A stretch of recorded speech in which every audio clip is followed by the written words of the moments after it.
All right, today we are here to talk about camera gear.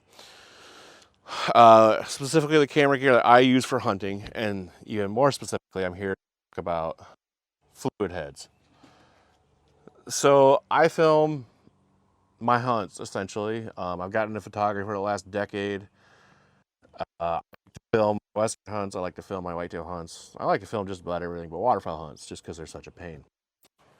So when I started with a camera with full manual controls, the first one I got is this Canon 70D. It is a DSLR. I think it came out in 2012. It's a great camera, very robust. I did think I broke it one time actually shooting family vacation in Yellowstone in the rain. It quit working for, I don't know, a couple weeks. It quit working for a few days and I thought it was junk. That was during my mountain goat hunt, or right before it. And I ended up renting another one to film my mountain goat hunt with. I didn't use it for more than a third of the shots because it's just so dang heavy. This camera weighs, I think, 1.5 pounds. I don't know if I had this lens back then. This lens weighs like 2 pounds. It's an 18 to 35. Phenomenal lens, but super heavy. So I have big lenses for different reasons. This is a 15 to 600. I'm sorry, a 150 to 600 Sigma. I use that for like waterfowl photography, that kind of thing. Sometimes I'll film out of a blind with it or groundhog hunting. This is a Tamron 70 to 200. This is my primary lens for like tree stand deer hunting. Basically, this stuff is too big to drag in the woods. I did it for a while. I got by with it. It gave good results. It just got to be too big, bulky, and heavy. So I went to the Canon M series. The camera I'm filming on right now is a Canon M50 with its 15 to 45 kit lens. Great little compact unit. Used it for a few years, but I started to notice the grass and stuff like that didn't have the detail I needed it to have. So you need high resolution video when you're filming outdoors, wildlife, essentially. So I decided to make the jump to 4K. That brought me to this camera, which is a Canon M6 Mark II. Great camera. Biggest complaint about it is it only has a flip-up screen. It does not have a flip-out screen, which isn't that much fun when you're trying to film from beside it. But I get by with it. Great lens here. It's a Sigma 16 millimeter. Great for low light astrophotography, that kind of thing. For western hunts, I take this little tripod here. It's a Vortex out of production unit. I had put on this new head for it because it was lighter and smaller. It's a Ulanzi, just a ball head. I really wanted it for like astrophotography, like when I'm in Montana hunting. On a fluid head, you can never turn your camera sideways, and you can do it with that, and that just makes it easier. My other tripod here is a Manfrotto Be Free travel tripod. I bought it as my first travel tripod. It came with this Be Free fluid head. I don't remember if this was my first fluid head or not. It might have, I think it was, and I couldn't get the results I wanted out of it.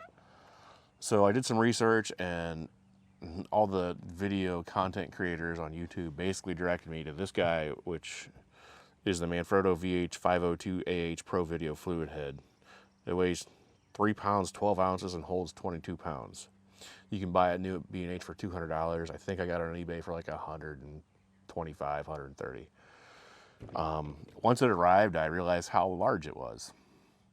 That was a bit of a deal breaker for me. I didn't want to take this into a tree stand or pack it around on a western hunt. So I had one that was small and light, but didn't give me the results I wanted. And I had one that was big and heavy that gave me great results, but I didn't want to lug it around. So I did some more research and I looked into this one. This is the Manfrotto MVH500AH fluid head. It weighs 2 pounds and holds 17.5 pounds. And it is also $200 at B&H. I think I got it on eBay for under $100. 75 to 95, somewhere in there. It's been a few years. And this has been my go-to fluid head for 4 or 5 years now. I still use it pretty much all the time. It was my primary one in a tree stand until last fall.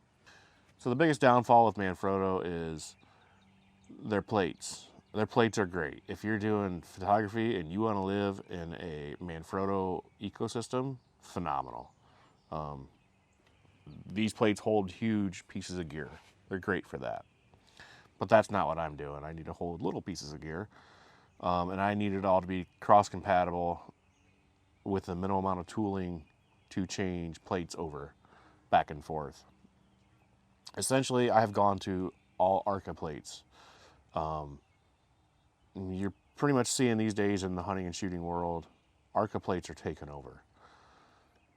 Tripods usually have Arca plate mounted to them if you're shooting. Right now I'm filming off my Predator Tactics tripod, and it has an Arca plate. That's what it came with.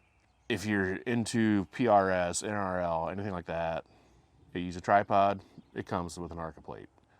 You can put an Arca plate on your gun, you can mount it right to your tripod and shoot that way. I'm starting to hunt that way for groundhogs, and I have been hunting that way for coyotes for the last few years.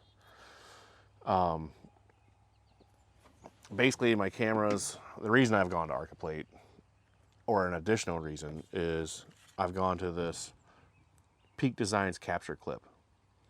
It has a clip that goes onto your backpack straps, and you can just clip it right on and hike around with it securely, and whenever you want to take it off, it's right there. You got your camera in your hand. The Peak Design one is for smaller gear like this, like I'm using. If you want to haul around big gear like this, then you probably want something like a cotton carrier. It's another good system. It's just designed for heavier stuff. It has its own proprietary mounting plate that does not mount on a tripod. This is what I've gone with. This is what I want to stick with. The shooting world has kind of set it as its standard. The hunting world is too. So I wanted a lightweight Arca Swiss compatible fluid head that was just as useful as these two, but lighter and smaller. So I started researching, and I found this small rig lightweight fluid head. Model number is 3457B. This thing, it's $100 on B&H, and that is where I got this one. It has all the normal features. It has a 360-degree pan down here. It has a second 360-degree pan up here. I'm not really sure why it has it. I don't think I'll ever use it, but it has it. It has a spring back to center tilt. These Manfrottos are also spring loaded like that. Additionally, this thing, pivots up and down the handle. There's a switch right here that must move the plate forward and back, and that'll help you balance your camera load if you have a large lens. It's great when you're using lenses like these.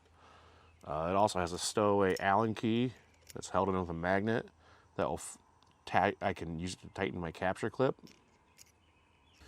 And my favorite feature of this entire system is the short handle on it. It's great for using on a tree arm because it doesn't get in your way. I mean, it has to be pointed at a pretty steep angle to contact the tree arm. It compacts away nice and easily in your pack when you're carrying it. It's not too heavy, it's not too big or too bulky. It's built like a tank. It's just a great job. But say you want more control over your pans. Well, that's not really an issue because it extends out to 10 to 12 inches. So now you can make nice, slow, fluid pans with it, or tilts, or whatever. This is my favorite feature of this whole unit. Want it short? Make it short. Want it long? Make it long. Moving forward, this is the one I'm going to be using. I've had it through several months of tree stand hunting, and I really like it. That's the one I'm going to go with. That's what I would recommend for anybody who wants to film for wildlife in general, unless you're using ultra heavy gear, you might want one of these. But if you're using Arca plates, then you still need to switch anyway, or adapt, that is. So that's what I use. That's really all I have for you today. Thanks for checking out the video.